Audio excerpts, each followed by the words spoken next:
Hanya karena aku tak sengaja memecahkan piring waktu mencuci, aku dihina goblok oleh mertua. Padahal selama ini aku selalu beri uang dia 20 juta per bulan. Hingga akhirnya aku tarik uang itu semua dan buat dia menyesal.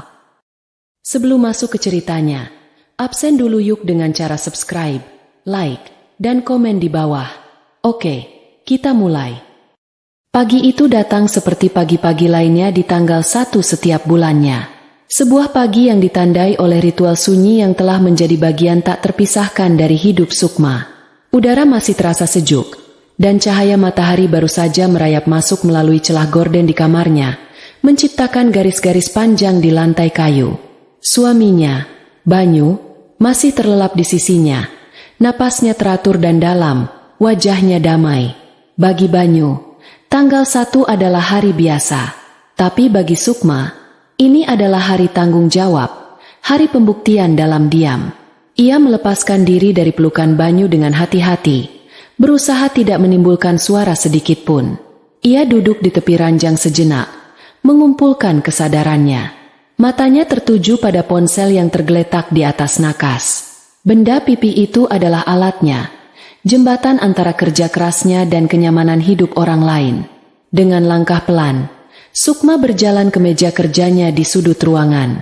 Ia tidak menyalakan lampu besar, hanya lampu meja kecil yang cahayanya kuning dan lembut, cukup untuk menerangi keyboard laptop dan secangkir teh hangat yang baru diseduhnya. Ia membuka aplikasi perbankan di ponselnya. Jarinya bergerak dengan lincah di atas layar, sebuah gerakan yang sudah dihafalnya di luar kepala. Masuk ke menu transfer, memilih rekening tujuan yang namanya sudah tersimpan rapi di daftar favorit. Ibu mertua. Nama itu terasa formal dan dingin, tidak mencerminkan kehangatan yang seharusnya ada dalam sebuah hubungan keluarga.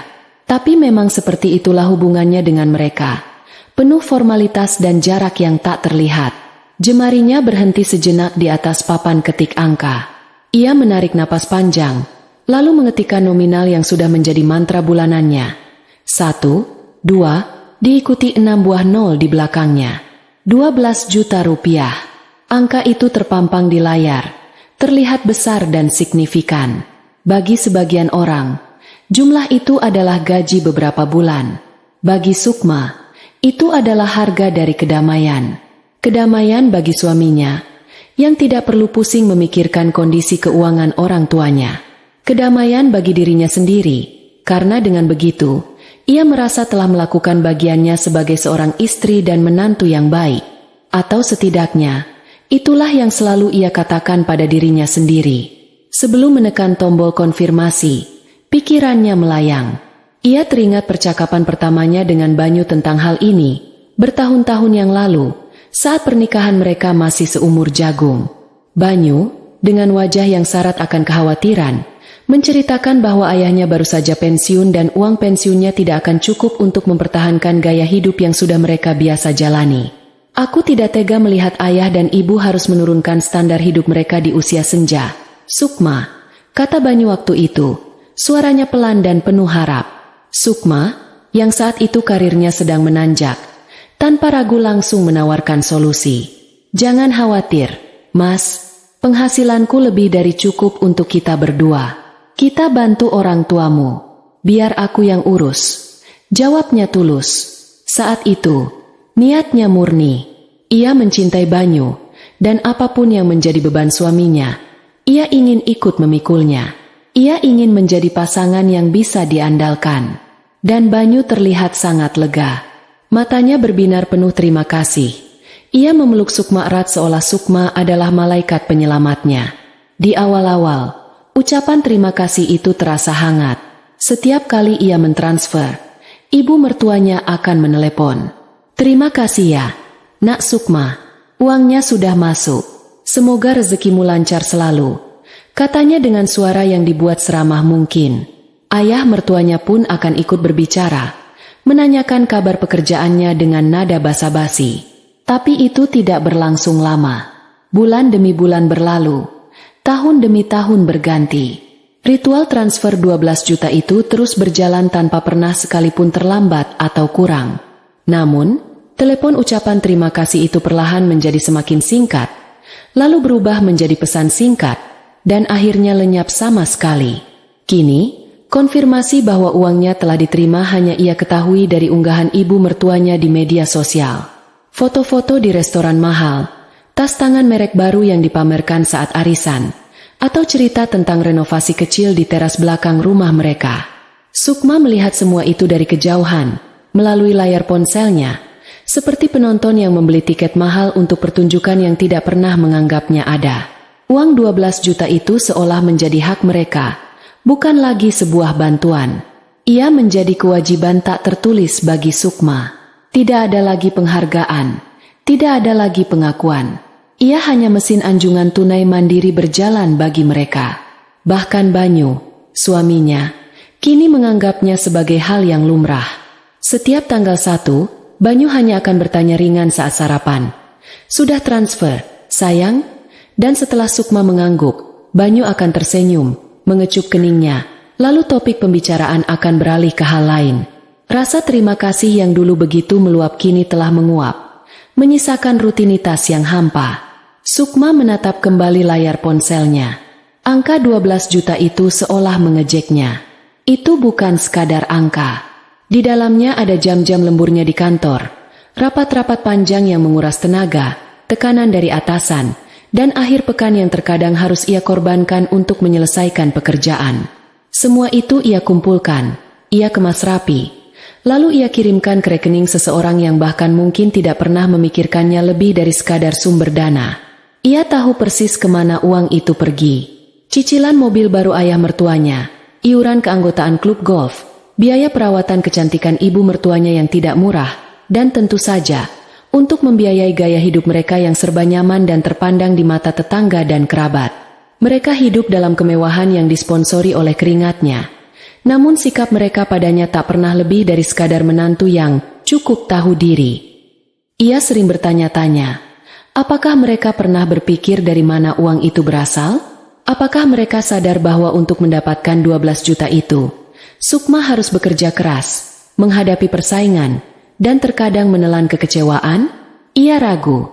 Bagi mereka, Sukma adalah istri dari anak laki-laki mereka satu-satunya, dan karena karir Sukma lebih cemerlang dari Banyu, maka sudah sepantasnya ia yang menanggung lebih banyak. Logika sederhana yang terasa begitu timpang dan tidak adil. Namun, setiap kali pikiran untuk berhenti atau setidaknya mengurangi jumlah itu terlintas, ia akan segera menepisnya. Ia akan melihat wajah Banyu yang tertidur pulas, wajah pria yang sangat ia cintai. Ia tidak ingin merusak kedamaian suaminya. Ia tidak ingin Banyu terjepit di antara istri dan orang tuanya. Maka, ia memilih untuk menelan semuanya sendiri, menyimpan semua perasaan tidak nyaman itu di sudut hatinya yang paling dalam. Ia meyakinkan dirinya bahwa ini adalah bentuk pengabdiannya. Sebuah pengabdian dalam diam. Dengan satu hembusan napas terakhir, jari telunjuknya menekan tombol kirim. Aplikasi meminta konfirmasi PIN. 6 digit angka rahasia ia masukkan. Beberapa detik kemudian, notifikasi hijau muncul di layar. Transaksi berhasil. Selesai. Kewajibannya untuk bulan ini telah lunas.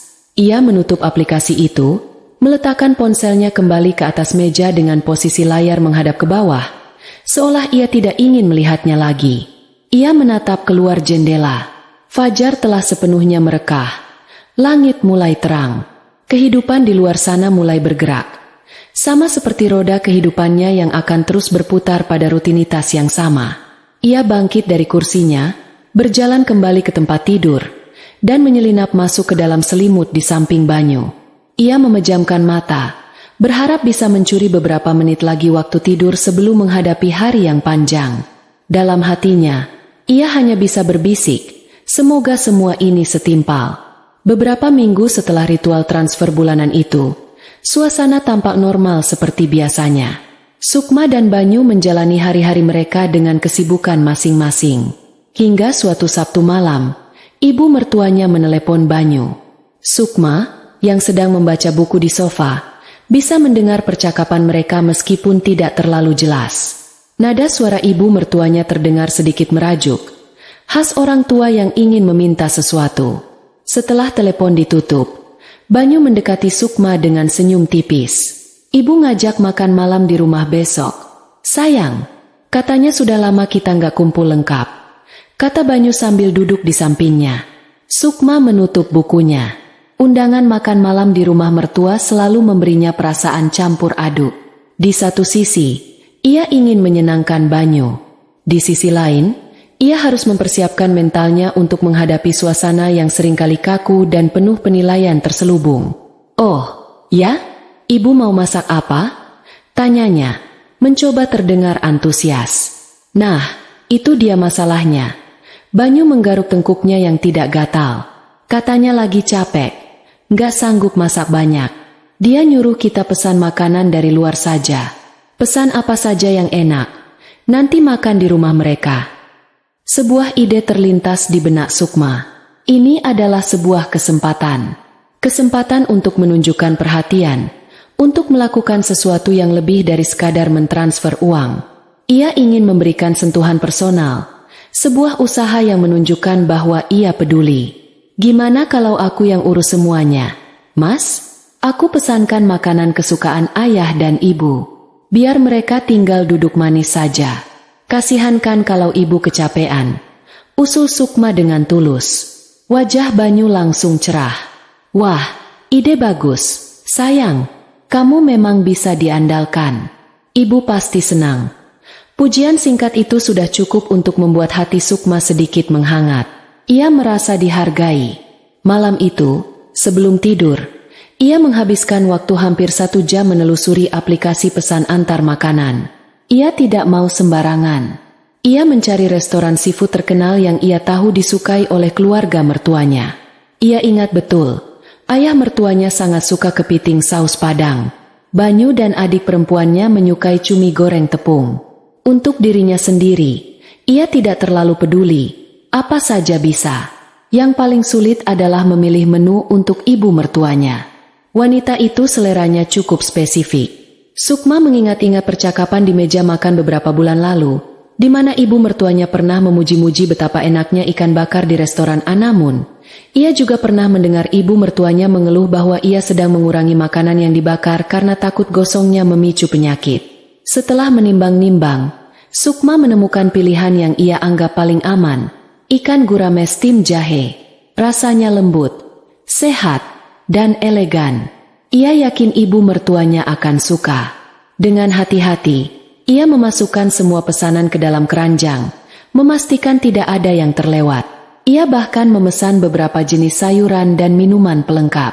Ia mengatur waktu pengantaran agar tiba tepat setengah jam sebelum waktu makan malam. Semuanya sempurna, terencana dengan baik. Ia merasa puas dengan usahanya. Keesokan harinya, mereka tiba di rumah mertua tepat waktu. Suasana terasa cukup hangat. Ayah mertua menyambut mereka di teras, sementara ibu mertua sedang menata piring di meja makan. Tak lama kemudian, pesanan makanan pun tiba. Sukma dengan sigap menerima dan membawanya ke dalam. "Wah, banyak sekali pesanannya, Sukma. Repot-repot saja," kata ibu mertuanya. Nadanya terdengar datar. Sulit ditebak apakah itu pujian tulus atau sekadar basa-basi. "Tidak apa-apa, Bu. Biar malam ini ibu istirahat," jawab Sukma sambil tersenyum. Ia mulai membuka satu persatu kotak makanan itu. Aroma lezat langsung menguar memenuhi ruang makan. Ia menata hidangan-hidangan itu di atas piring saji yang sudah disiapkan. Kepiting saus Padang yang merah menggoda, cumi goreng tepung yang renyah keemasan, kangkung balacan yang harum. Semuanya tampak menggiurkan. Mereka semua duduk di meja makan. Suasana terasa ringan. Ayah mertua sudah mulai mengambil nasi dan lauk kepiting kesukaannya. Banyu dan adiknya pun tampak lahap. Sukma merasa lega. Usahanya tampaknya berhasil menciptakan malam yang menyenangkan. Ia mengambilkan piring untuk ibu mertuanya. "Ini, Bu, ikannya. Aku pesankan yang di steam, biar lebih sehat," kata Sukma sambil meletakkan piring berisi ikan gurame steam jahe itu di hadapan ibu mertuanya. Ibu mertuanya menatap piring itu. Senyum tipis yang sejak tadi terpasang di bibirnya perlahan memudar. Keningnya sedikit berkerut. Ia mengambil garpu, menyentuh sedikit daging ikan itu, lalu meletakkan garpunya kembali dengan pelan. Keheningan singkat yang terasa aneh menyela obrolan ringan di meja itu. "Kenapa, Bu? Tidak suka?" tanya Sukma dengan hati-hati. Jantungnya mulai berdebar sedikit lebih cepat. Ibu mertuanya mengangkat wajah, menatap Sukma dengan tatapan yang sulit diartikan. "Kamu yang pesan ini semua?" tanyanya. Suaranya terdengar dingin. "Iya, Bu." "Kenapa?" Wanita itu menghela napas panjang. Napas yang terdengar seperti embusan kekecewaan yang dibuat-buat. "Aku kan tidak suka ikan di steam. Rasanya hambar, seperti makanan orang sakit." Jantung Sukma seakan mencelos. Ia merasa seperti disiram air es. "Oh, maaf, Bu. Saya kira Ibu suka. Soalnya kan sehat, dan..." "Sejak kapan kamu tahu seleraku?" potong ibu mertuanya. Nadanya mulai menajam. "Biasanya juga aku makan ikan goreng atau ikan bakar rica-rica. Ini apa? Pucat begini. Tidak ada rasanya." Suasana di meja makan berubah total. Suara sendok dan garpu yang beradu dengan piring mendadak berhenti. Ayah mertua berdeham, mencoba mencairkan suasana. "Sudahlah, Bu. Dicoba saja dulu. Kelihatannya enak, kok." "Enak dari mana? Lihat saja warnanya sudah tidak selera," jawabnya ketus, mendorong piring itu sedikit menjauh darinya. Ia lalu menatap tajam ke arah Sukma, seolah kesalahan pemilihan menu ikan ini adalah sebuah kejahatan besar. "Kamu ini bagaimana sih? Mau memesankan makanan untuk orang tua saja tidak bisa? Tidak pakai bertanya dulu. Main pesan seenaknya sendiri." Sukma hanya bisa menunduk. Pipinya terasa panas. Ia ingin membela diri, ingin mengatakan bahwa niatnya baik, bahwa ia sudah berusaha memikirkan yang terbaik. Tapi lidahnya terasa keluh. Ia melirik ke arah Banyu, mencari perlindungan. Namun suaminya itu hanya diam. Wajahnya pias, tampak serba salah. Ia tidak mengatakan apa-apa untuk membela istrinya. "Lain kali kalau tidak yakin, tidak usah sok tahu," lanjut ibu mertuanya. Suaranya semakin tinggi. Awan gelap itu kini telah berkumpul pekat di atas meja makan, siap menumpahkan badai. Sukma bisa merasakan tatapan adik iparnya, tatapan yang seolah ikut menyalahkannya. Ia merasa begitu kecil dan sendirian di tengah keluarga itu. Malam yang ia harapkan akan menjadi malam yang hangat dan penuh kebersamaan, kini telah berubah menjadi pengadilan di mana ia menjadi satu-satunya terdakwa. Dan kesalahannya hanyalah sepiring ikan steam jahe. Keheningan di meja makan itu terasa lebih berat daripada kebisingan apapun. Piring berisi ikan steam jahe yang malang itu teronggok di hadapan ibu mertua Sukma, menjadi pusat dari medan perang sunyi yang baru saja tercipta. Daging ikannya yang putih dan lembut, yang seharusnya menjadi simbol perhatian, kini telah berubah menjadi bukti kejahatan. Sukma menelan ludah yang terasa pahit. Ia bisa merasakan semua mata tertuju padanya, menghakiminya dalam diam.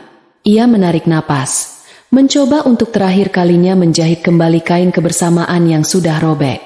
"Maaf, Bu," ucapnya dengan suara sepelan mungkin, berusaha agar tidak terdengar bergetar. "Kalau Ibu tidak suka, biar Sukma pesankan lagi yang baru sekarang juga. Ibu mau ikan bakar rica-rica, kan? Biar Sukma pesankan lewat ojek online.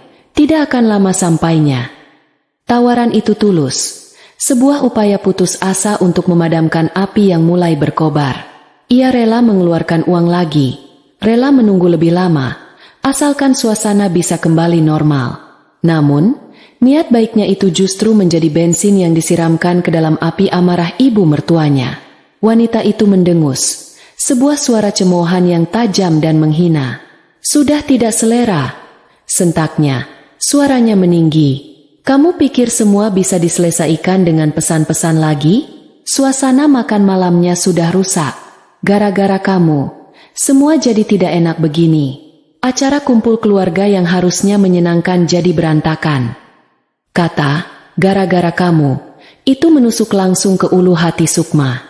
Seluruh kesalahan kini ditimpakan ke pundaknya. Bukan lagi soal ikan, tapi soal dirinya. Ia dituduh sebagai perusak suasana.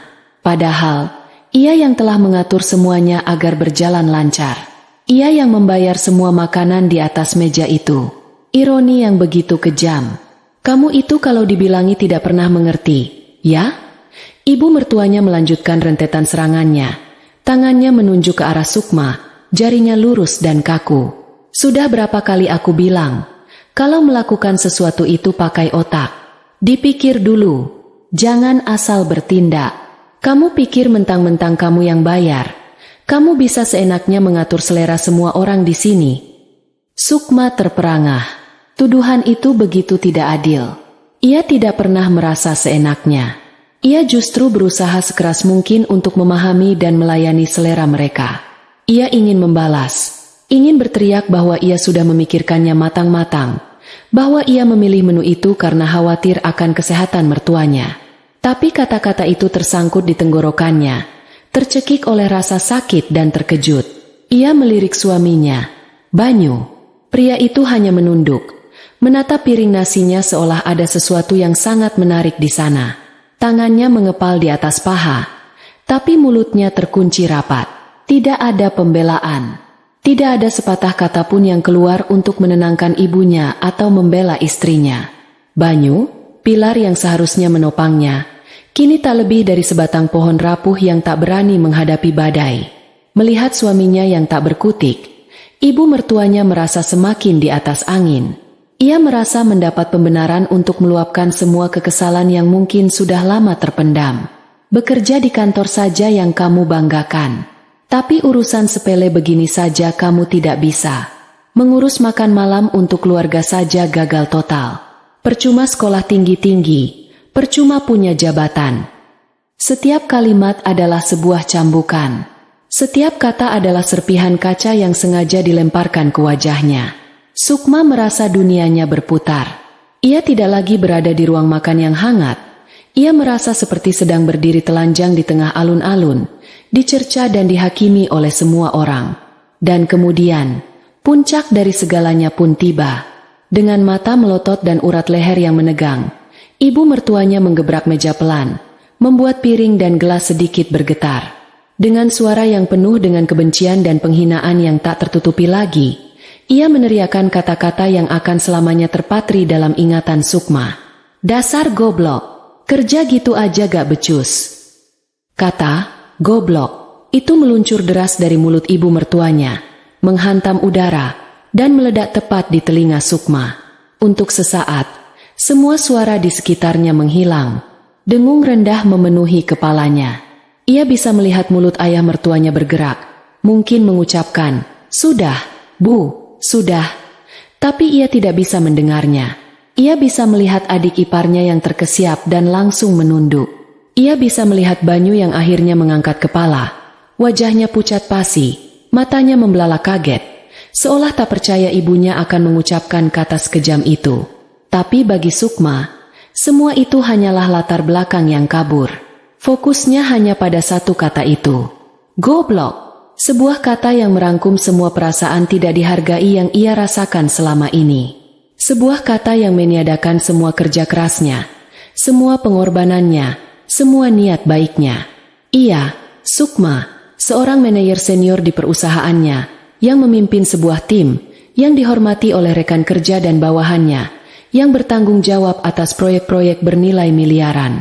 Di rumah ini, di hadapan keluarga ini, ia tidak lebih dari seorang yang goblok. Rasa sakitnya begitu tajam, begitu menusuk, hingga ia tidak bisa merasakannya lagi. Yang ada hanyalah kehampaan, dingin yang merayap dari ujung kaki hingga ke kepalanya. Ia merasa jiwanya terlepas dari tubuhnya, mengambang di langit-langit, menatap pemandangan menyedihkan di bawah sana, seorang wanita yang sedang dihina habis-habisan, dan seorang suami yang hanya bisa terpaku diam. Keheningan yang menyusul teriakan itu terasa 100 kali lebih mencekik dari sebelumnya. Ibu mertuanya terengah-engah, dadanya naik turun, wajahnya memerah karena luapan emosi. Ia tampak puas telah melepaskan bebannya. Ia tidak peduli pada kerusakan yang baru saja ia timbulkan. Dalam keheningan itu, Sukma bergerak. Gerakannya terasa lambat, seperti dalam film gerak lambat. Ia dengan tenang meletakkan sendok dan garpunya di sisi piringnya. Ia bahkan tidak membantingnya. Ia meletakkannya dengan sangat hati-hati, seolah benda itu terbuat dari kaca yang rapuh. Kemudian, ia menyapukan pandangannya ke sekeliling meja. Matanya bertemu dengan mata ayahnya mertuanya yang tampak bersalah dan canggung. Ia melihat adik iparnya yang menghindari tatapannya.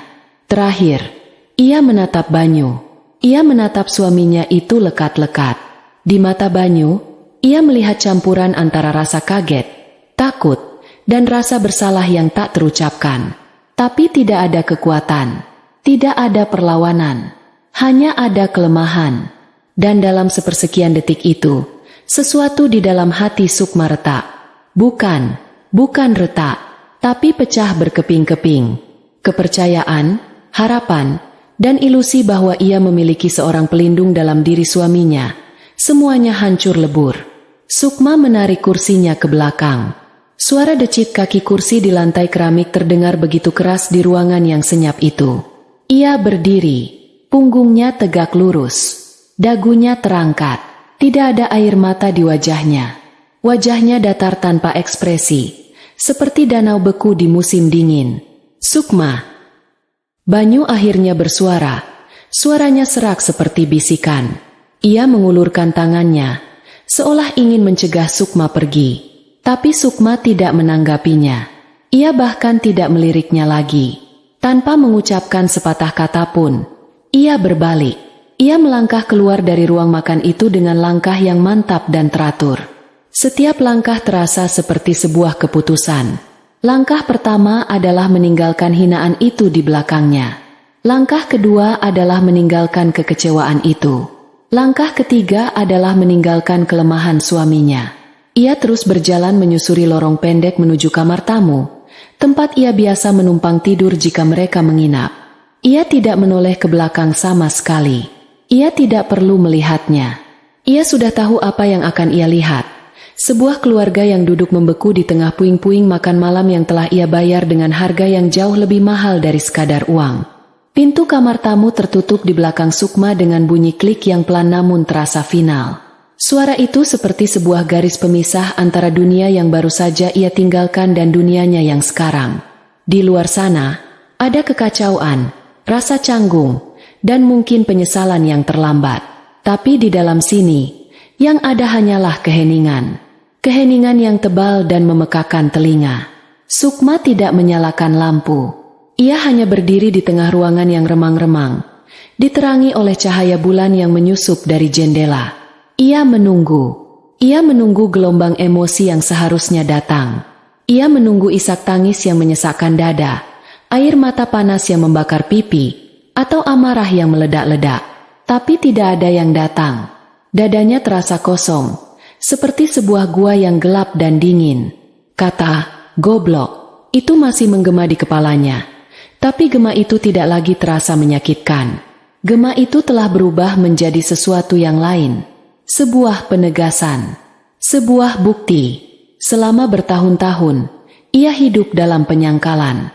Ia selalu mencari-cari pembenaran atas sikap dingin mertuanya. Mungkin mereka lelah. Mungkin mereka sedang banyak pikiran. Mungkin memang cara mereka menunjukkan kasih sayang berbeda. Ia selalu berusaha melihat sisi baiknya, karena ia mencintai Banyu dan ingin menjadi bagian dari keluarganya.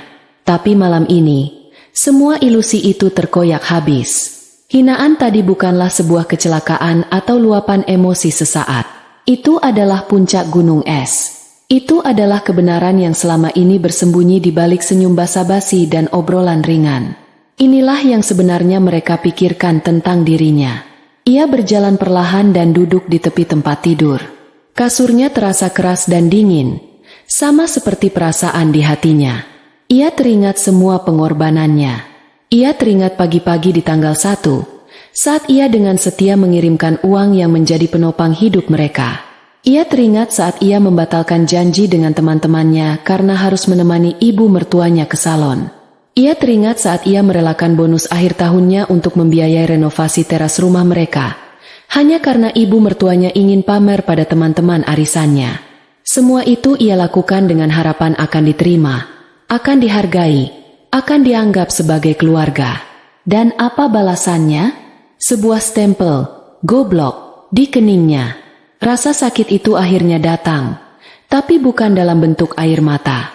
Ia datang dalam wujud sebuah kesadaran yang tajam dan jernih, seperti kilat yang menyambar di malam hari, menerangi seluruh lanskap kehidupannya yang gelap. Ia sadar, selama ini ia telah salah. Ia berusaha membeli rasa hormat dengan uang dan pengabdian. Tapi rasa hormat tidak bisa dibeli, ia harus didapatkan. Dan di rumah ini, ia tidak akan pernah mendapatkannya dengan cara yang selama ini ia tempuh. Mereka tidak melihat pengorbanannya. Mereka hanya melihat sumber dayanya. Mereka tidak melihat pribadinya. Mereka hanya melihat fungsinya. Ia bukanlah menantu. Ia adalah investor. Dan malam ini, sang investor telah dihina oleh pihak yang ia danai. Sebuah getaran menjalari tubuhnya. Itu bukan getaran ketakutan atau kesedihan. Itu adalah getaran kemarahan. Kemarahan yang dingin, terkendali, dan sangat terfokus. Kemarahan seorang wanita yang telah mencapai batas kesabarannya. Ia tidak akan menangis. Air matanya terlalu berharga untuk orang-orang seperti mereka. Ia akan melakukan sesuatu yang lebih baik. Ia akan bertindak. Dengan gerakan yang mantap, ia meraih tas kerjanya, mengeluarkan laptopnya, dan meletakkannya di atas meja tulis kecil di sudut kamar. Ia menyalakannya. Cahaya dari layar laptop menerangi wajahnya, menunjukkan ekspresi yang belum pernah Banyu atau mertuanya lihat sebelumnya. Sebuah ekspresi yang dingin, tenang, dan penuh perhitungan. Ia membuka aplikasi perbankannya, sama seperti yang ia lakukan setiap tanggal 1. Tapi kali ini tujuannya berbeda. Ia masuk ke menu riwayat transaksi. Ia menggulir ke bawah, melewati bulan-bulan, melewati tahun-tahun. Barisan angka 12 juta itu muncul berulang kali, seperti sebuah lagu duka yang tak berkesudahan. Ia membuka aplikasi spreadsheet. Dengan jari-jari yang menari cepat di atas keyboard, ia mulai memasukkan data. 12 juta dikali 12 bulan, dikali 6 tahun sejak ia mulai rutin mengirimkan uang itu. Angka yang muncul di layar membuatnya berhenti sejenak. 864 juta rupiah. Hanya dari uang bulanan saja. Matanya menyipit. Otaknya yang tajam, yang biasa ia gunakan untuk menganalisis data pasar dan strategi bisnis, kini bekerja untuk menganalisis data kehidupannya sendiri. Ia mulai menggali lebih dalam. Ia membuka folder-folder lama di komputernya. Ia menemukan bukti transfer untuk uang muka mobil ayah mertuanya 3 tahun lalu. 125 juta. Ia menemukan tagihan kartu kreditnya yang membengkak 2 tahun lalu, berisi biaya renovasi dapur dan teras rumah ini. Hampir 80 juta. Ia menemukan riwayat pembayaran untuk biaya rumah sakit ayah mertuanya saat terkena demam berdarah tahun lalu. 32 juta. Ia memasukkan semua angka itu ke dalam spreadsheet, satu persatu, tanpa emosi. Ia hanya seorang akuntan yang sedang mengaudit kerugian. Saat ia menekan tombol, jumlahkan. Sebuah angka final muncul di bagian bawah layar. Jumlahnya lebih dari 1,1 miliar rupiah. Sukma menatap angka itu lama. Itu bukan lagi sekadar angka. Itu adalah visualisasi dari harga dirinya yang telah ia gadaikan. Itu adalah nilai moneter dari kesabarannya. Itu adalah biaya dari kebodohannya sendiri. Pintu kamar diketuk pelan.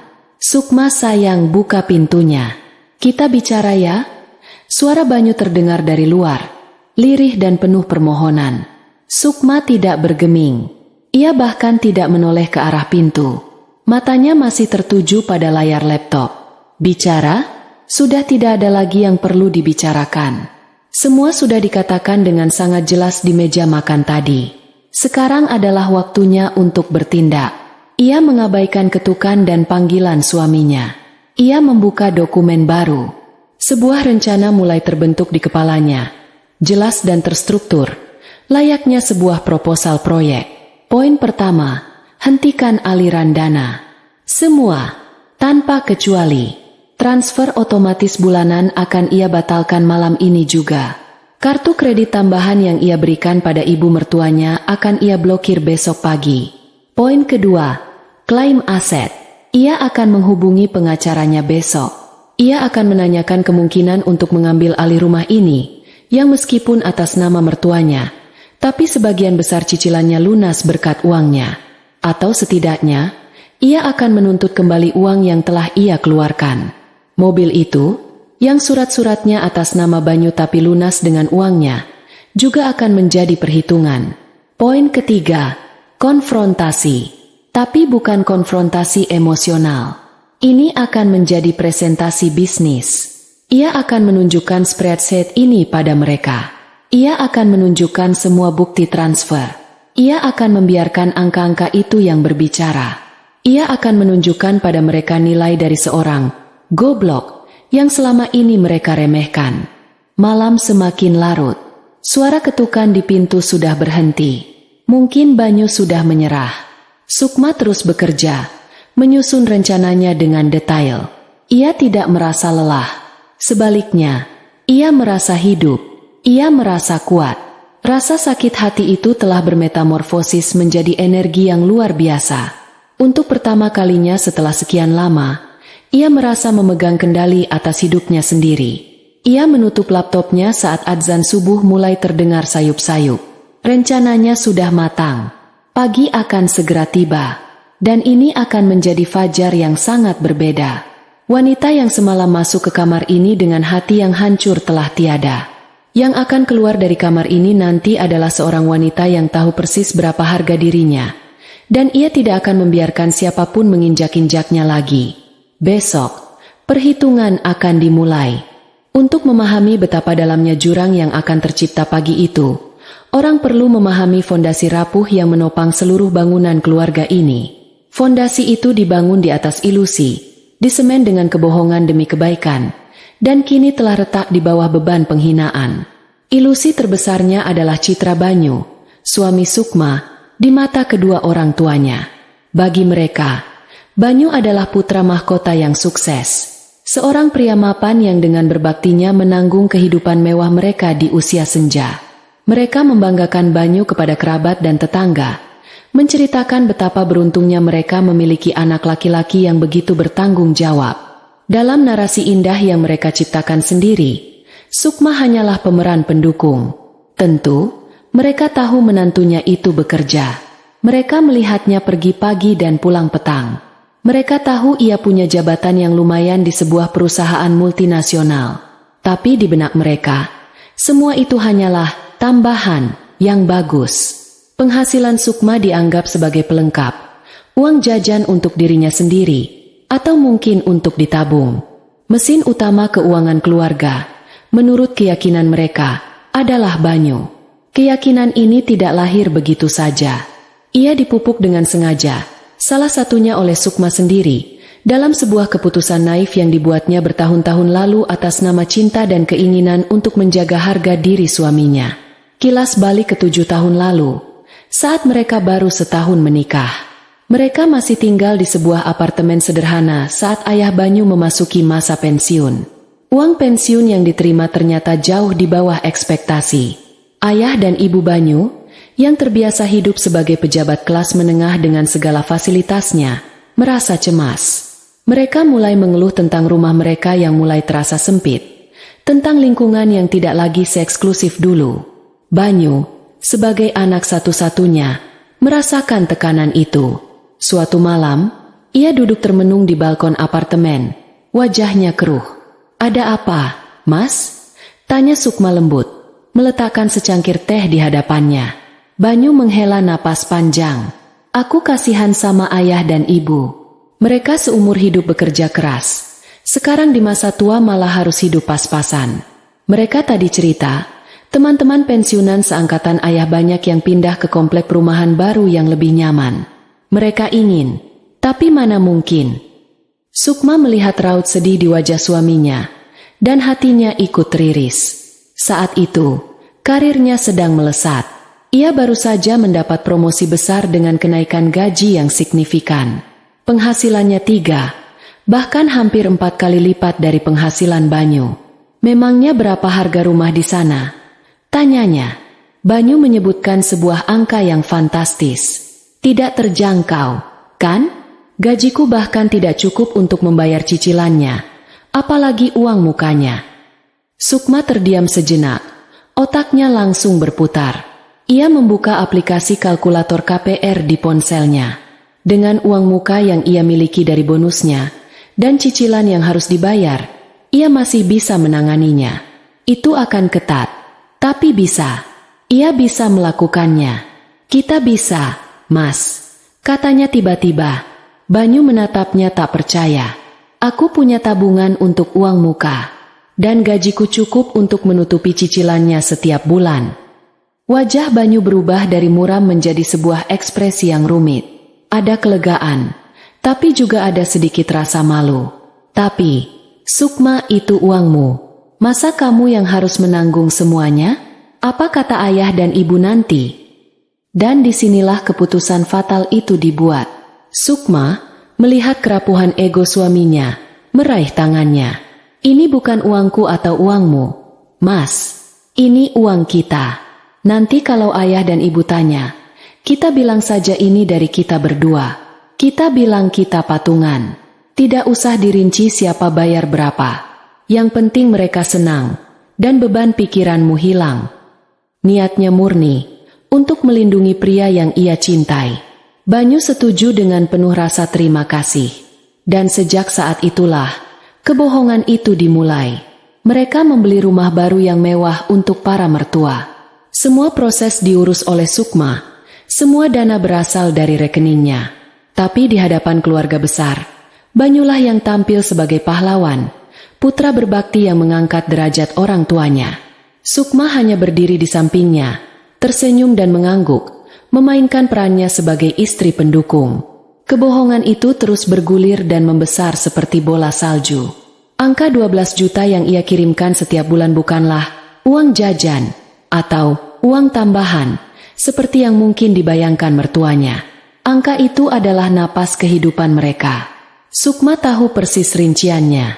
Sekitar 7,5 juta rupiah langsung terdebet untuk membayar cicilan KPR rumah yang mereka tempati. Rumah megah dengan taman asri itu, yang menjadi kebanggaan ibu mertuanya, sebenarnya adalah milik Sukma secara de facto. Lalu, sekitar 2,5 juta rupiah lainnya digunakan untuk membayar cicilan mobil sedan keluaran terbaru yang dikendarai ayah mertuanya dengan penuh gaya. Mobil itu dibeli 2 tahun setelah rumah. Lagi-lagi atas desakan halus mereka yang ingin menyesuaikan penampilan dengan lingkungan baru. Banyu kembali bingung, dan Sukma kembali menjadi solusinya, dengan skenario patungan yang sama. Sisa 2 juta rupiah adalah untuk menutupi biaya-biaya lain yang tak kalah penting.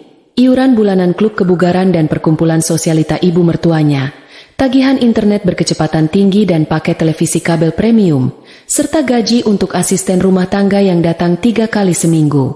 Uang pensiun ayah Banyu mungkin hanya cukup untuk membayar tagihan listrik, air, dan belanja dapur dasar. Semua pilar kemewahan dan kenyamanan mereka, semua atribut status sosial yang mereka pamerkan, semuanya berdiri di atas fondasi tak terlihat yang bernama rekening Bank Sukma. Banyu, suaminya, bukanlah pria yang gagal. Ia pekerja yang baik, jujur, dan setia. Tapi ia tidak memiliki ambisi sebesar Sukma, tidak juga memiliki kejelian bisnis yang sama. Gajinya sebagai staf di sebuah perusahaan BUMN cukup untuk kehidupan mereka berdua yang sederhana, tapi sama sekali tidak cukup untuk menopang gaya hidup mewah orang tuanya. Ia terjebak di tengah.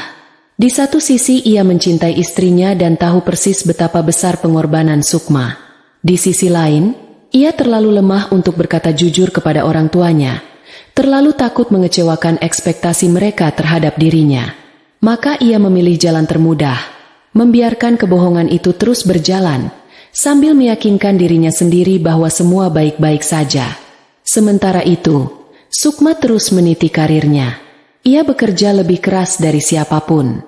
Ia sering menjadi orang terakhir yang meninggalkan kantor. Ia mengorbankan waktu santainya untuk belajar dan meningkatkan kemampuannya. Semua demi menjaga stabilitas keuangan yang tidak hanya menopang hidupnya, tapi juga hidup 3 orang lain yang ironisnya tidak pernah benar-benar menghargai usahanya. Hinaan, goblok, itu terasa semakin menyakitkan jika ditempatkan dalam konteks ini. Ia, arsitek dari semua kemapanan ini, Dianggap tidak becus hanya karena salah memesan menu ikan. Ia, mesin yang bekerja tanpa henti, dianggap bodoh oleh para penumpang yang menikmati perjalanan dengan nyaman. Beban rahasia ini menggerogotinya pelan-pelan. Ia harus selalu berhati-hati saat berbicara tentang pekerjaannya di depan mertuanya. Jangan sampai ia terdengar lebih sukses dari Banyu. Ia harus menelan ludah saat mendengar ibu mertuanya memuji-muji Banyu sebagai anak yang hebat karena sudah membelikan mereka ini dan itu. Ia merasa seperti hantu di dalam ceritanya sendiri. Tak terlihat namun perannya sentral. Kini, di dalam kamar tamu yang dingin menjelang fajar, semua rahasia itu terasa seperti akan meledak keluar dari dadanya. Ia tidak lagi melihatnya sebagai pengorbanan atas nama cinta. Ia melihatnya sebagai sebuah penipuan besar di mana ia adalah korban sekaligus salah satu pelakunya. Ia telah membiarkan dirinya tidak terlihat demi menjaga perasaan orang lain. Dan sebagai hasilnya, ia benar-benar dianggap tidak ada, tidak berharga. Kebohongan demi kebaikan itu telah berakhir. Pagi ini, ia akan menyajikan kebenaran. Sebuah kebenaran yang dingin, keras, dan tak terbantahkan.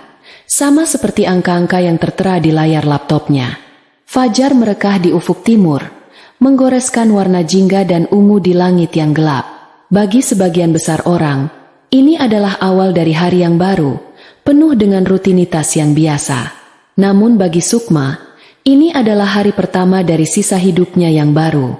Ia tidak tidur barang sedetik pun, namun matanya tidak terasa berat. Sebaliknya, matanya jernih dan tajam, dipenuhi oleh energi dingin yang terfokus. Ia bangkit dari kursi, tubuhnya terasa ringan, seolah beban seberat gunung yang selama ini dipikulnya di dalam hati telah lenyap. Ia masuk ke kamar mandi, menyalakan pancuran air dingin dan berdiri di bawahnya.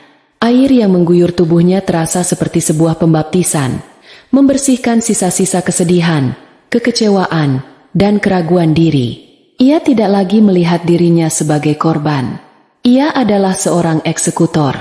Wanita lemah lembut yang selalu berusaha menyenangkan semua orang telah hanyut terbawa air, menyisakan inti dirinya yang keras dan tak terpatahkan. Selesai mandi, ia mengenakan pakaian kerjanya. Bukan gaun atau blus yang biasa ia pakai. Hari ini ia memilih setelan celana panjang berwarna hitam dan kemeja putih yang tegas. Pakaian itu adalah seragam perangnya, armor yang akan melindunginya. Saat ia bercermin, ia melihat pantulan seorang wanita yang berbeda. Wajahnya sama, tapi sorot matanya telah berubah. Tidak ada lagi kehangatan yang ragu-ragu. Yang ada hanyalah ketenangan yang mutlak. Ketenangan seseorang yang sudah tidak takut kehilangan apa-apa lagi, karena ia sadar, apa yang paling berharga, yaitu harga dirinya, sudah direnggut darinya, dan kini ia akan mengambilnya kembali. Dengan langkah tanpa suara, ia membuka pintu kamar tamu. Di ruang keluarga, ia melihat pemandangan yang menyedihkan. Banyu tertidur di sofa dalam posisi yang tidak nyaman. Tubuhnya meringkuk, selimut tersingkap sebagian. Wajahnya tampak lelah dan cemas bahkan dalam tidurnya. Semalam, setelah ketukannya tak digubris, Banyu pasti tidak berani kembali ke kamar orang tuanya dan memilih tidur di sana. Sebersih rasa kasihan sempat terlintas di hati Sukma, namun segera ia tepis. Rasa kasihan tidak ada dalam rencananya hari ini. Ia berjalan melewatinya tanpa menimbulkan suara. Ia menuju dapur. Ia tidak menyalakan lampu, hanya membiarkan cahaya pagi yang masuk melalui jendela besar menjadi penerang. Ia menyeduh secangkir kopi hitam pekat, tanpa gula, tanpa susu. Aroma kopi yang kuat memenuhi udara, terasa seperti membangkitkan semua inderanya. Ia duduk di salah satu kursi di meja makan. Meja yang sama, kursi yang sama, tempat ia dipermalukan tadi malam. Tapi kini, ia tidak merasa kecil. Ia merasa memiliki tempat ini. Ia adalah pemilik panggung yang sesungguhnya.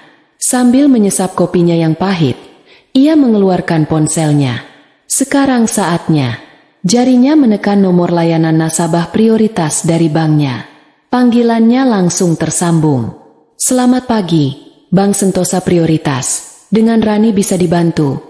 Suara di seberang terdengar ramah dan profesional. Selamat pagi.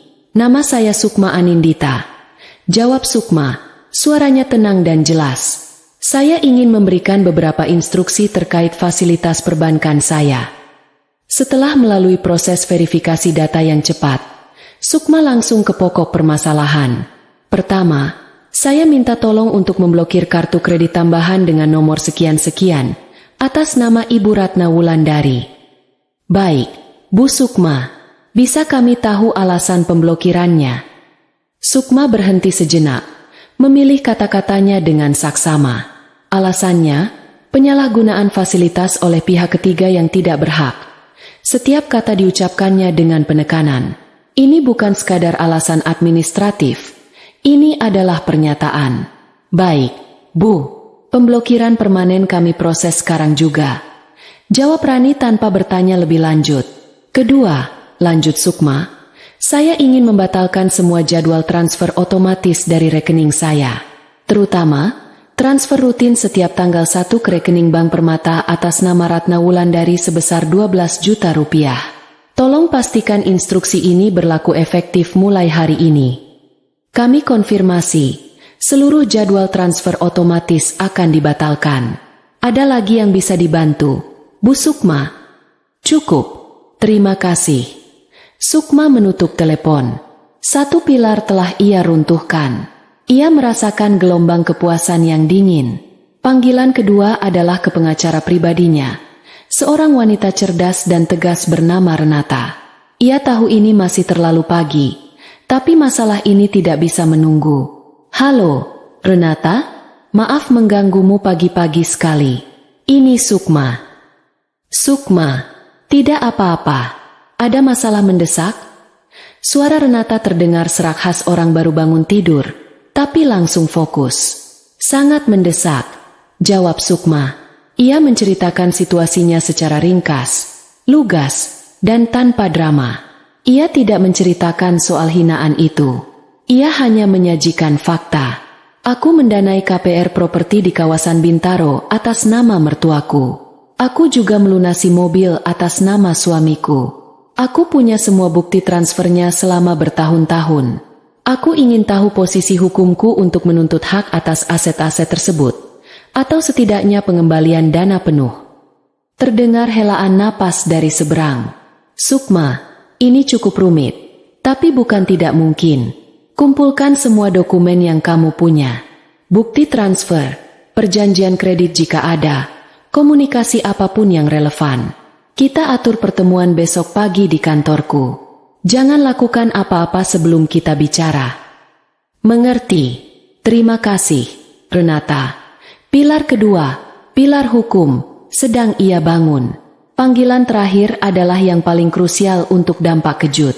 Ia mencari nomor kontak perusahaan pembiayaan yang mendanai mobil sedan ayah mertuanya. Selamat pagi, Sentosa Finance, dengan Andi. Pagi. Saya ingin menanyakan informasi terkait kontrak pembiayaan atas nama Banyu Pratama untuk unit mobil sedan dengan nomor polisi B1234XYZ. Setelah memberikan beberapa data verifikasi yang ia ketahui, Andi mengonfirmasi data tersebut. Betul, Bu, cicilannya masih berjalan. Jatuh tempo setiap tanggal 15. Saya lihat di sistem saya. Pembayaran selama ini dilakukan melalui autodebit dari rekening saya, Sukma Anindita. Saya adalah istrinya. Betul sekali, Bu. Saya ingin menghentikan fasilitas autodebit tersebut dari rekening saya, efektif segera, kata Sukma dengan nada datar. Terdengar jeda sejenak. Mohon maaf, Bu. Jika pembayaran dihentikan, akan ada konsekuensi keterlambatan, denda, hingga penarikan unit kendaraan sesuai prosedur. Saya paham 100% semua konsekuensinya, jawab Sukma, suaranya sedingin es. Tolong laksanakan instruksi saya. Baik, Bu. Instruksi penghentian autodebit kami proses. Sukma menutup telepon ketiga. Selesai. Dalam waktu kurang dari 15 menit. 3 bom waktu telah ia pasang. Ia meletakkan ponselnya di meja, lalu menghabiskan sisa kopinya dalam satu tegukan panjang. Rasa pahitnya terasa nikmat. Dari lantai atas, ia mulai mendengar suara-suara.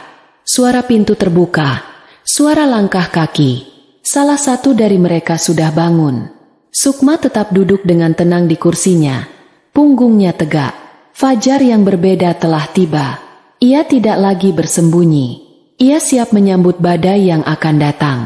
Badai yang ia ciptakan sendiri. Pagi di kediaman keluarga Pratama dimulai dengan rutinitas yang menipu.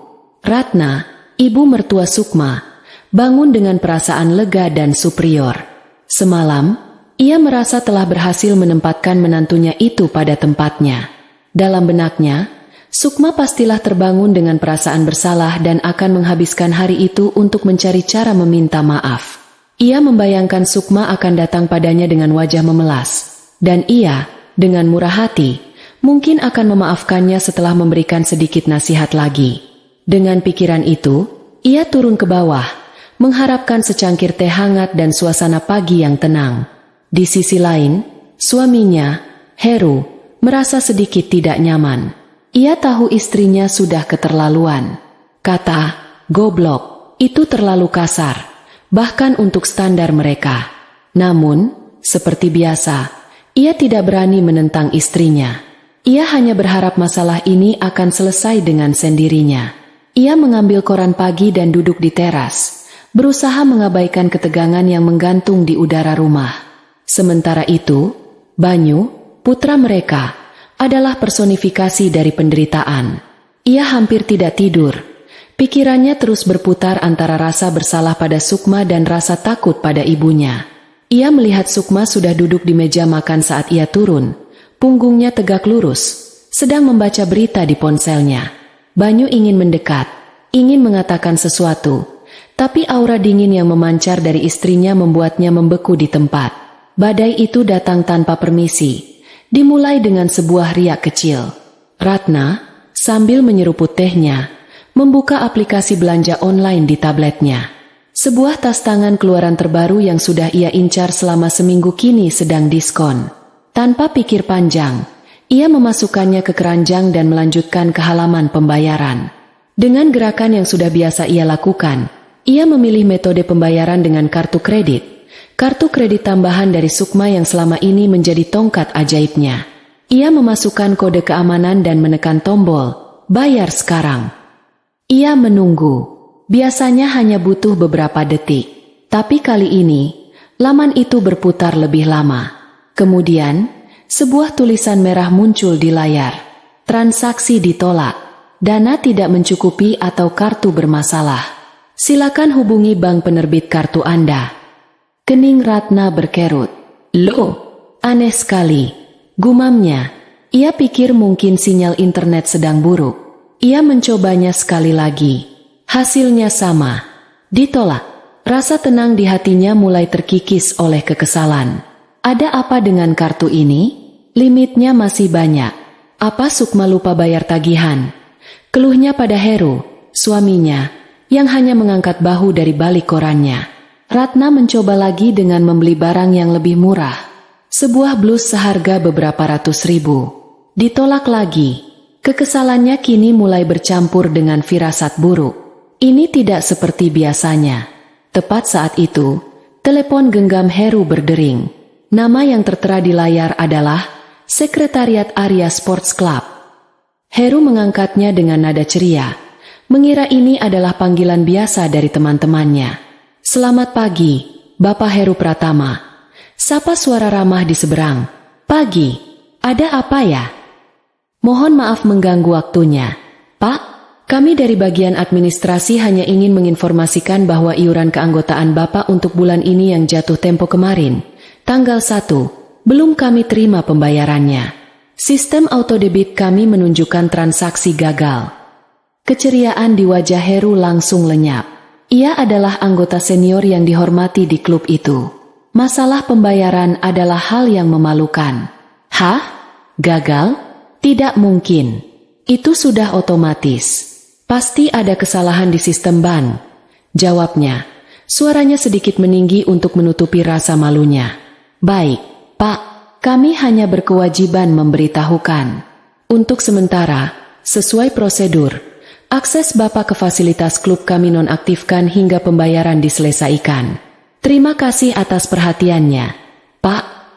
Panggilan itu ditutup. Heru menatap ponselnya dengan tidak percaya. Wajahnya memerah. Kurang ajar. Masa iuranku gagal bayar? Bank ini benar-benar tidak beres. Geramnya. Ratna, yang mendengar percakapan itu, meletakkan tabletnya. Firasat buruknya semakin menguat. 2 transaksi gagal di waktu yang hampir bersamaan. Ini bukan lagi kebetulan. Banyu, Banyu. Panggil Ratna dengan suara keras. Banyu, yang sejak tadi hanya dia mengaduk-aduk kopinya, tergopoh-gopoh mendekat. Ada apa, Bu? Ini ada apa? Kartu kredit ibu tidak bisa dipakai. Iuran klub ayahmu gagal bayar. Rekeningmu bermasalah, ya? Todong Ratna. Banyu bingung setengah mati. Hah? Rekeningku? Tidak, Bu. Sepertinya baik-baik saja. Ia membuka aplikasi perbankannya, menunjukkan saldonya yang biasa saja pada ibunya. Ia tidak tahu harus berbuat apa. Ia tahu semua pembayaran besar itu terhubung dengan Sukma, tapi ia tidak berani mengatakannya. Dan kemudian, gempa bumi yang sesungguhnya pun datang. Telepon rumah berdering nyaring, memecah kepanikan kecil mereka. Karena paling dekat, Heru yang mengangkatnya. Halo, selamat pagi. Terdengar jeda sejenak saat Heru mendengarkan suara di seberang telepon. Perlahan tapi pasti, sisa warna di wajahnya terkuras habis. Ia menjadi pucat pasi. Tangannya yang memegang gagang telepon mulai bergetar. Matanya membelalak ngeri. Apa? Tunggakan? Bagaimana bisa? Ini baru tanggal 2. Seru Heru. Suaranya naik beberapa oktav. Surat peringatan? Jangan main-main ya. Ratna dan Banyu menatapnya dengan cemas. Ada apa, Pak? Bisik Ratna. Heru menutup telepon dengan kasar. Ia menatap kosong ke dinding. Napasnya tersengal. Itu dari bank. Bagian KPR. Katanya dengan suara bergetar. Mereka bilang cicilan rumah kita untuk bulan ini belum dibayar. Sudah jatuh tempo dan masuk hitungan tunggakan hari pertama. Mereka akan mengirim surat peringatan. Jantung Ratna seakan berhenti berdetak. Kartu kredit, iuran klub, itu semua adalah masalah kecil. Tapi cicilan rumah, itu adalah fondasi dari seluruh keberadaan mereka. Itu adalah pilar dari status dan kenyamanan mereka. Jika pilar itu runtuh, maka semuanya akan ikut runtuh. Kepanikan total meledak di ruang keluarga. Bagaimana bisa? Bagaimana mungkin? Jerit Ratna histeris. Heru hanya bisa menggelengkan kepala, terlalu syok untuk berbicara. Banyu mondar-mandir seperti orang gila, tidak tahu harus menghubungi siapa atau melakukan apa. Kekacauan itu begitu kontras dengan ketenangan yang ada di meja makan. Di tengah badai kepanikan mereka, ada satu titik yang diam dan tak tergoyahkan. Ia masih duduk di kursinya. Ponselnya sudah ia letakkan. Ia telah menyaksikan semuanya. Ia mendengar setiap keluhan, setiap panggilan telepon, setiap pekik kepanikan. Ia hanya menonton, seperti seorang sutradara yang melihat adegan yang telah ia tulis berjalan persis seperti naskah. Ketiadaan reaksinya, ketenangannya yang mutlak di tengah badai, akhirnya membuat mereka sadar. Ini bukan kesalahan teknis. Ini bukan kebetulan. Ini adalah sebuah desain, sebuah serangan yang terencana. Ratna, dengan mata yang menyala-nyala karena campuran amarah dan ketakutan yang luar biasa, perlahan berbalik. Ia berjalan mendekati meja makan. Ia menatap menantunya, wanita yang semalam ia hina dengan begitu mudah. Wanita yang kini duduk dengan angkuh di tengah reruntuhan dunia mereka. Ini, suara Ratna bergetar hebat, tangannya menunjuk ke arah Sukma. Ini semua perbuatanmu, kan? Pertanyaan itu menggantung di udara yang terasa berat dan pengap, penuh dengan kepanikan dan tuduhan. Ini semua perbuatanmu, kan? Ratna menatap Sukma dengan mata memicing, seolah mencoba menemukan jejak kebohongan atau rasa bersalah di wajah menantunya.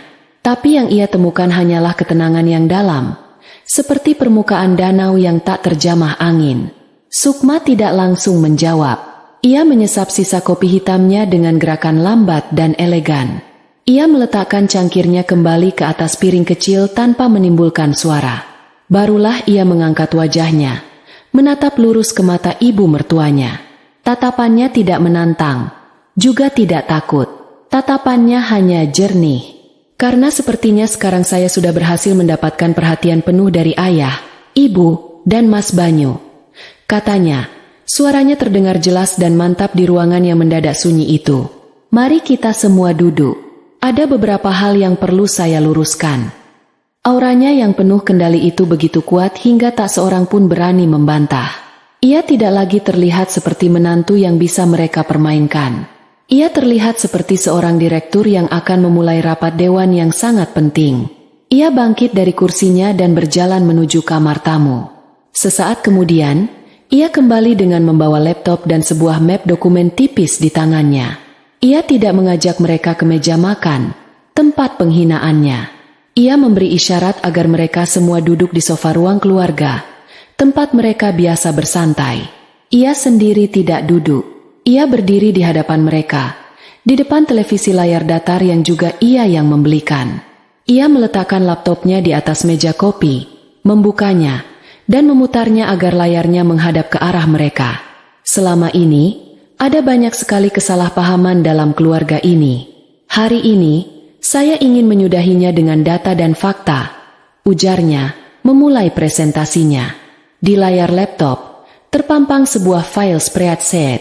Judulnya tertulis dengan huruf sederhana, Rekapitulasi Dukungan Finansial Keluarga Pratama, periode Januari 2019.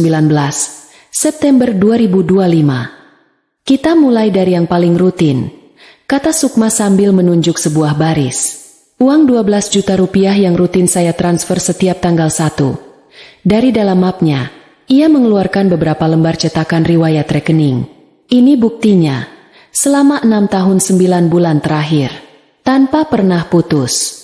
Totalnya, 972 juta rupiah. Ratna dan Heru terkesiap. Mereka tahu uang itu datang, tapi melihat totalnya tertulis begitu nyata membuat kepala mereka pusing. Mungkin ibu dan ayah berpikir uang itu untuk biaya makan dan jajan sehari-hari. Lanjut Sukma, nadanya tetap datar. Ia beralih ke halaman berikutnya di spreadsheet-nya.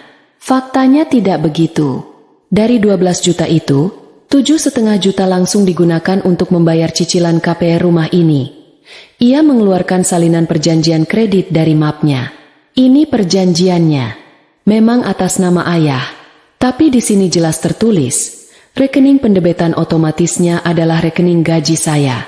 Jadi, rumah yang kita duduki sekarang ini, yang menjadi kebanggaan ibu saat arisan, sebenarnya lunas setahap demi setahap berkat gaji saya. Wajah Ratna yang tadi memerah karena marah, kini mulai memucat. Ia menatap suaminya, Heru, yang hanya bisa menunduk dalam-dalam, menatap lantai seolah mencari lubang untuk bersembunyi. Sukma melanjutkan tanpa jeda, layaknya seorang presenter profesional. Lalu, 2,5 juta per bulan berikutnya adalah untuk cicilan mobil sedan yang ayah pakai. Ia menunjukkan bukti pembayaran uang muka dan riwayat cicilan mobil itu. Mobil yang membuat ayah terlihat gagah di depan teman-teman pensiunan. Itu juga lunas dari hasil kerja saya. Heru tampak seperti baru saja ditinju. Harga dirinya, pilar terakhir yang menopangnya, kini retak dan hancur berkeping-keping. Sisa 2 juta, barulah itu untuk membayar iuran klub ayah, kartu kredit tambahan ibu, gaji art, dan tagihan-tagihan lainnya. Ia terus menunjukkan bukti demi bukti. Setiap lembar kertas yang ia keluarkan dari map itu adalah sebuah paku yang ia tancapkan ke peti mati kebohongan yang telah mereka bangun selama bertahun-tahun. Akhirnya, ia sampai pada bagian yang paling menyakitkan. Ia menatap Banyu, suaminya, untuk pertama kali dalam presentasi itu.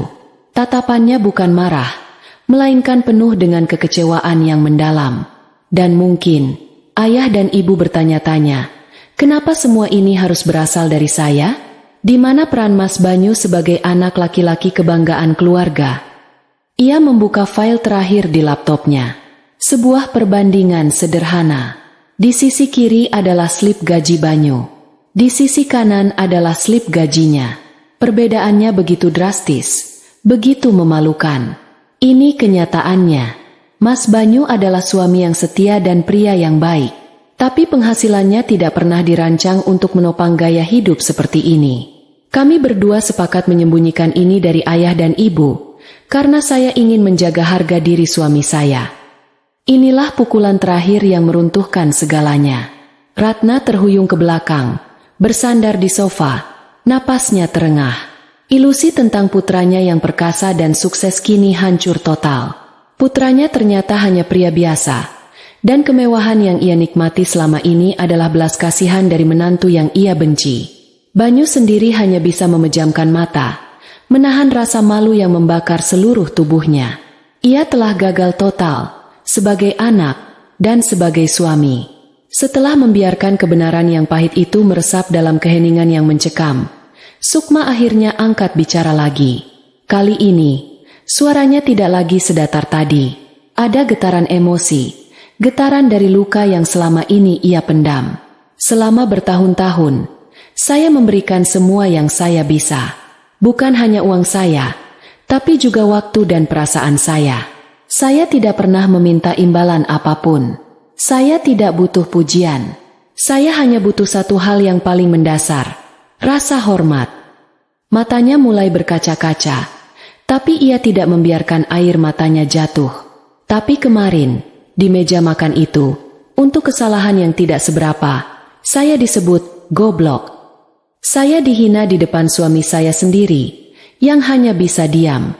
Semua kerja keras saya, semua pengorbanan saya, semua niat baik saya, nilainya direndahkan menjadi 0. Ia menatap mereka satu persatu. Ratna yang pucat, Heru yang tertunduk, dan Banyu yang hancur. Jadi, hari ini, saya hanya ingin menunjukkan pada kalian nilai sebenarnya dari seorang menantu yang goblok ini. Nilainya, menurut catatan bank, adalah 1,1 miliar lebih.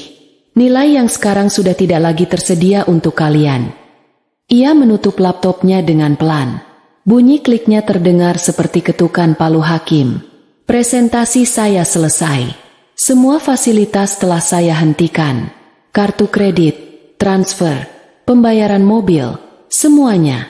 Saya harap, mulai hari ini, ayah dan ibu bisa belajar untuk hidup sesuai dengan kenyataan. Bukan ilusi yang dibiayai oleh keringat orang yang kalian hina. Sukma mengambil tas dan mapnya. Ia tidak menunggu jawaban mereka. Ia tahu tidak akan ada jawaban yang bisa mereka berikan. Kebenaran telah dibongkar habis-habisan, membuat mereka telanjang dalam rasa malu dan ketergantungan mereka.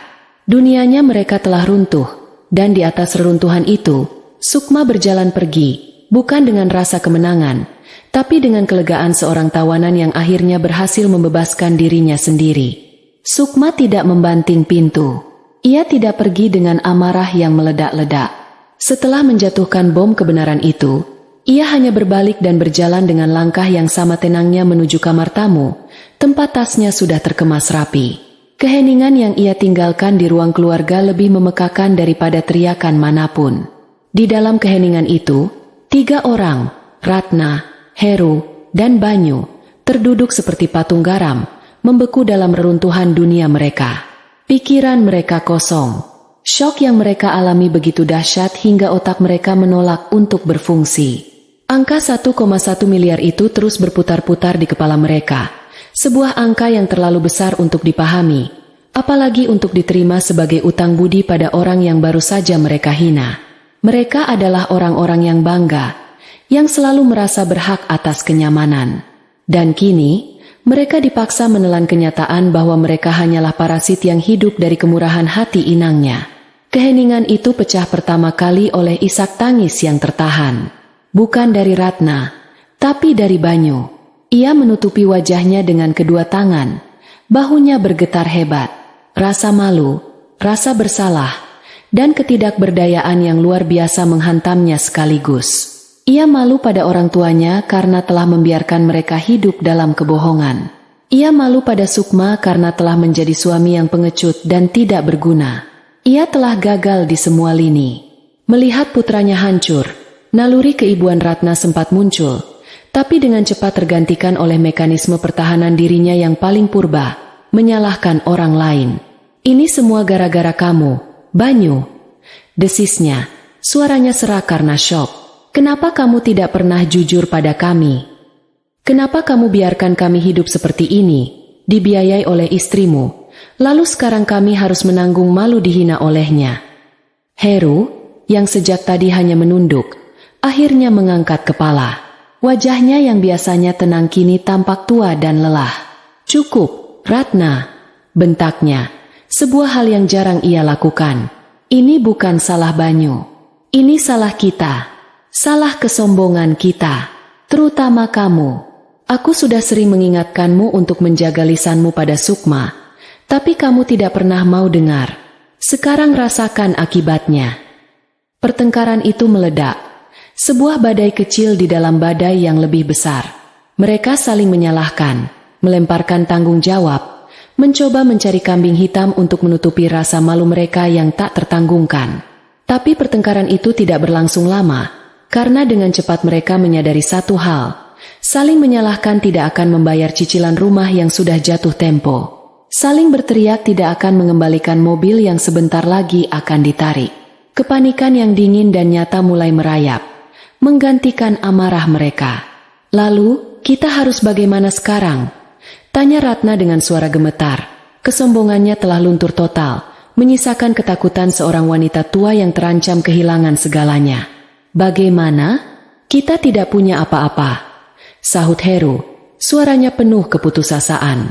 Uang pensiun ayah hanya cukup untuk makan seminggu. Tabungan kita sudah lama habis. Kita tidak punya siapa-siapa lagi. Mereka semua terdiam, membayangkan skenario terburuk. Rumah ini akan disita. Mereka akan diusir. Mereka harus pindah ke kontrakan kecil yang kumuh. Semua teman sosialita dan kerabat akan menertawakan mereka. Citra keluarga terpandang yang mereka bangun seumur hidup akan hancur menjadi debu dalam sekejap. Bayangan menjadi gelandangan di usia senja terasa begitu nyata dan menakutkan.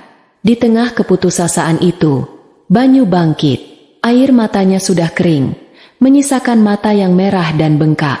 Ia tahu hanya ada satu jalan keluar. Hanya ada satu orang yang bisa menyelamatkan mereka. Ia berjalan gontai menuju kamar tamu. Pintunya tidak dikunci. Ia melihat Sukma sedang berdiri di dekat jendela.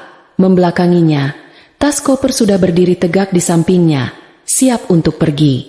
Sukma, panggilnya lirih. Sukma tidak menoleh. Aku akan memesan taksi. Aku akan tinggal di hotel untuk beberapa hari sebelum mencari apartemen. Kata-kata itu menghantam Banyu seperti palu. Ini nyata. Sukma benar-benar akan pergi. Ia akan kehilangan istrinya. Jangan pergi, Sukma. Aku mohon, aku minta maaf. Aku tahu aku salah. Aku pengecut. Aku suami yang tidak berguna. Tapi tolong jangan tinggalkan aku. Maafmu tidak ada artinya sekarang, Mas, jawab Sukma. Suaranya tetap tenang tapi terasa begitu jauh. Selama bertahun-tahun, aku menunggumu untuk membelaku. Satu kali saja, tapi kamu tidak pernah melakukannya.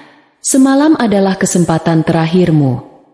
Lalu apa yang harus aku lakukan agar kamu mau memaafkan kami? Tanya Banyu putus asa. Apapun, Sukma, aku akan lakukan apapun. Sukma akhirnya berbalik. Ia menatap Banyu lekat-lekat. Ini bukan tentang memaafkan, Mas. Ini tentang mengerti. Aku ingin orang tuamu, terutama ibumu, mengerti apa yang telah mereka lakukan. Aku mau mereka paham bahwa rasa hormat itu bukan sesuatu yang bisa dianggap remeh. Ia berhenti sejenak, lalu memberikan ultimatumnya. Aku mau ibumu datang padaku, mengakui kesalahannya, dan meminta maaf dengan tulus. Bukan dengan basa-basi. Aku mau melihat penyesalan yang sesungguhnya. Tanpa itu, tidak ada yang bisa kita bicarakan lagi. Banyu kembali ke ruang keluarga dengan membawa pesan itu. Ia menatap kedua orang tuanya. Sukma mau ibu meminta maaf, katanya pelan. Wajah Ratna mengeras. Harga dirinya yang tersisa memberontak. Apa? Aku harus meminta maaf padanya? Setelah dia mempermalukan kita seperti ini? Tidak akan. Ratna, sadarlah. Bentak Heru lagi. Pilihan kita apa? Antara harga dirimu yang tidak ada harganya itu, atau atap di atas kepala kita. Antara gengsimu, atau kita makan apa besok. Pikirkan itu. Heru menjabarkan masa depan mereka dengan brutal. Kita akan jadi bahan tertawaan semua orang. Kita akan jadi miskin, Ratna. Miskin dan hina di negeri ini. Apa kamu mau itu? Bayangan kemiskinan dan kehinaan itu adalah senjata pamungkas yang akhirnya berhasil meremukan sisa-sisa harga diri Ratna. Ia terisak. Tangisnya kini bukan lagi tangis amarah, melainkan tangis kekalahan total. Ia melihat suaminya yang tampak 10 tahun lebih tua. Ia melihat putranya yang hancur. Ia melihat akhir dari segalanya. Dengan langkah yang diseret, Banyu memapah ibunya, diikuti oleh ayahnya, menuju ke ambang pintu depan. Tempat Sukma sudah berdiri dengan tangan di gagang kopernya, siap menariknya keluar. Melihat Sukma yang hendak melangkah pergi, kepanikan Ratna mencapai puncaknya. Semua logika, semua gengsi, lenyap seketika. Yang ada hanyalah ketakutan primal akan kehilangan segalanya. Sukma, jangan pergi, tunggu, teriaknya dengan suara parau. Sukma berhenti, tangannya masih di gagang koper. Ia menatap mereka tanpa ekspresi. Dan kemudian, hal yang tak terpikirkan itu terjadi. Ratna melepaskan pegangan Banyu. Dengan lutut yang gemetar, ia menjatuhkan dirinya ke lantai di hadapan Sukma. Ia tidak hanya berlutut. Dalam puncak keputusasaannya, ia membungkukkan badannya hingga keningnya hampir menyentuh lantai keramik yang dingin. Sebuah gestur sujud. Sebuah permohonan ampun yang paling dalam dan paling menghinakan dalam budayanya. Maafkan ibu, Sukma, maafkan ibu. Isaknya tersendat-sendat di antara sujudnya. Ibu salah, ibu sudah keterlaluan, ibu mohon. Jangan tinggalkan kami, maafkan ibu yang goblok ini. Heru, melihat istrinya melakukan itu, tidak sanggup lagi berdiri tegak. Ia membungkukkan badannya dalam-dalam. Kepalanya tertunduk hingga nyaris sejajar dengan pinggangnya. Banyu hanya bisa berdiri mematung. Air matanya kembali mengalir deras, menyaksikan pemandangan surreal di hadapannya. Orang tuanya yang selama ini angkuh, kini bersujud dan membungkuk di kaki istrinya. Sukma menatap pemandangan di bawahnya. Ibu mertuanya yang bersujud di lantai. Ayah mertuanya yang membungkuk dalam. Ia telah mendapatkan apa yang ia inginkan. Ia telah membuat mereka bersujud memohon ampun. Ia menang. Tapi saat ia menatap puncak kepala ibu mertuanya yang bergetar karena tangis, ia tidak merasakan kemenangan. Yang ia rasakan hanyalah kehampaan yang tragis. Pemandangan ibu mertuanya yang bersujud di lantai bukanlah sebuah trofi kemenangan bagi Sukma. Itu adalah sebuah pemandangan yang menyedihkan. Sebuah simbol dari betapa rusaknya hubungan mereka hingga harus mencapai titik serendah ini. Tidak ada kepuasan dalam hatinya. Yang ada hanyalah kelelahan yang luar biasa. Seolah ia baru saja menyelesaikan sebuah pertempuran yang sangat panjang. Berdiri, Bu. Ayah juga, tolong berdiri, kata Sukma. Suaranya tenang tapi mengandung perintah. Saya tidak butuh semua ini. Perlahan, dengan bantuan Banyu, Ratna dan Heru bangkit. Mereka tidak berani menatap mata Sukma. Mereka hanya berdiri dengan kepala tertunduk, seperti pesakitan yang menunggu vonis dari hakimnya. Sukma menarik napas dalam-dalam. Ia tahu, momen ini adalah momen yang paling krusial. Memaafkan dan melupakan segalanya hanya akan membuat sejarah terulang kembali. Ia harus membangun sebuah tatanan baru, sebuah perjanjian dengan syarat dan ketentuan yang sangat jelas. Permintaan maaf ayah dan ibu saya terima, mulainya. Tapi menerima bukan berarti melupakan. Apa yang terjadi kemarin dan hari ini telah mengubah segalanya. Tidak akan pernah bisa kembali seperti dulu. Ia menatap mereka satu persatu, memastikan mereka menyimak setiap katanya. Saya akan membatalkan niat saya untuk pergi. Saya akan mengaktifkan kembali beberapa fasilitas keuangan, tapi dengan aturan yang sama sekali baru. Ia meletakkan kopernya di samping. Ini bukan lagi negosiasi. Ini adalah dekret. Pertama, mengenai keuangan. Tidak akan ada lagi ilusi. Setiap bulan, saya akan tetap membayar cicilan rumah dan mobil secara langsung. Untuk kebutuhan sehari-hari, saya akan memberikan uang saku bulanan dalam jumlah yang wajar, bukan lagi 12 juta. Dan setiap bulan, saya akan mengirimkan rincian pengeluaran ini kepada ayah dan ibu, supaya kalian selalu ingat dari mana uang ini berasal.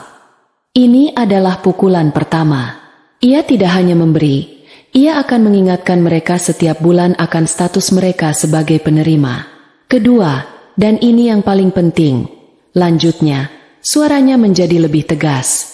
Bantuan ini datang dengan satu syarat yang tidak bisa ditawar, rasa hormat. Saya tidak minta disayang atau dipuji. Saya hanya minta diperlakukan selayaknya manusia yang punya harga diri. Jika sekali lagi, hanya sekali lagi, saya mendengar kata hinaan atau perlakuan yang merendahkan dari siapapun di rumah ini, maka di detik itu juga, semua bantuan akan berhenti. Secara permanen. Tidak akan ada lagi negosiasi, tidak akan ada kesempatan kedua. Ia membiarkan ancaman itu meresap. Kemudian, ia menolehkan pandangannya pada Banyu, yang sejak tadi hanya berdiri diam. Dan untukmu, Mas Banyu, katanya, tatapannya menusuk tajam. Posisimu sekarang sudah jelas. Kamu adalah suamiku. Itu artinya, kamu adalah pembelaku. Tugasmu adalah memastikan syarat kedua itu tidak akan pernah dilanggar. Jika kamu diam saja saat aku direndahkan lagi, itu artinya kamu telah memilih pihakmu. Dan jika itu terjadi, maka bukan hanya bantuan keuangan yang akan berakhir, tapi juga pernikahan kita. Ultimatum untuk Banyu itu adalah fondasi terakhir dari batasan barunya. Ia tidak hanya merombak hubungannya dengan mertuanya, tapi juga dengan suaminya. Ia menuntut sebuah kemitraan yang setara, di mana ia dilindungi, bukan hanya dimanfaatkan. Tidak ada yang membantah. Mereka semua hanya bisa mengangguk pasrah. Ratna, dengan mata yang masih basah, mengangguk pelan. Heru mengangguk dengan lebih tegas, seolah lega karena masih ada jalan keluar dari kehancuran total. Banyu menatap Sukma dengan sorot mata yang penuh penyesalan dan janji. Aku janji, Sukma. Aku janji tidak akan pernah mengecewakanmu lagi. Ucapnya sungguh-sungguh. Beberapa minggu berlalu. Tatanan baru itu mulai terbentuk. Suasana di rumah itu terasa canggung dan formal. Tidak ada lagi obrolan ringan yang penuh dengan sindiran terselubung. Yang ada hanyalah kesopanan yang dijaga dengan hati-hati. Sukma memegang kata-katanya. Ia mentransfer uang saku yang cukup, membayar semua tagihan tepat waktu, dan mengirimkan laporannya di akhir bulan. Perubahan paling besar terlihat pada Ratna. Ia menjadi lebih pendiam. Ia tidak lagi banyak berkomentar. Saat makan bersama, ia akan bertanya pada Sukma. Sukma, kamu mau coba sayur ini? Enak loh. Sebuah pertanyaan sederhana yang tidak pernah ia ucapkan selama bertahun-tahun. Heru juga lebih sering memulai percakapan dengan Sukma, menanyakan tentang pekerjaannya dengan minat yang tulus, bukan lagi basa-basi. Banyu berusaha keras untuk menebus kesalahannya. Ia menjadi lebih perhatian, lebih peka. Ia akan membuatkan teh untuk Sukma saat istrinya itu pulang kerja, atau sekadar memijat pundaknya yang lelah. Ia sadar, ia hampir kehilangan segalanya, dan ia tidak akan menyia-nyiakan kesempatan kedua yang ia dapatkan. Pada tanggal 1 di bulan berikutnya, Sukma kembali duduk di depan laptopnya. Ia membuka aplikasi perbankan, melakukan transfer seperti biasa. Namun, perasaannya kali ini sangat berbeda. Tidak ada lagi perasaan hampa atau pengorbanan yang sia-sia. Yang ada adalah perasaan kontrol. Ia tahu persis untuk apa uang ini. Uang ini bukan lagi untuk membeli penerimaan atau kasih sayang. Uang ini adalah biaya operasional untuk sebuah kedamaian yang telah ia perjuangkan dengan keras. Kedamaian yang datang dari batasan yang jelas dan rasa hormat yang dipaksakan. Ia tidak pernah mendapatkan keluarga mertua yang hangat dan tulus seperti yang pernah ia impikan. Hubungan mereka selamanya akan menjadi sebuah transaksi yang rapuh. Tapi di dalam transaksi itu, ia menemukan sesuatu yang jauh lebih berharga. Ia menemukan kembali harga dirinya. Ia tidak lagi diam. Ia tidak lagi menjadi korban dari kebaikannya sendiri. Ia adalah sang matriark, pemimpin tak terlihat dari keluarganya, Seorang wanita yang telah belajar dengan cara yang paling menyakitkan bahwa terkadang, untuk mendapatkan rasa hormat, seseorang harus terlebih dahulu menunjukkan kekuatannya. Dan ia tidak akan pernah melupakan pelajaran itu.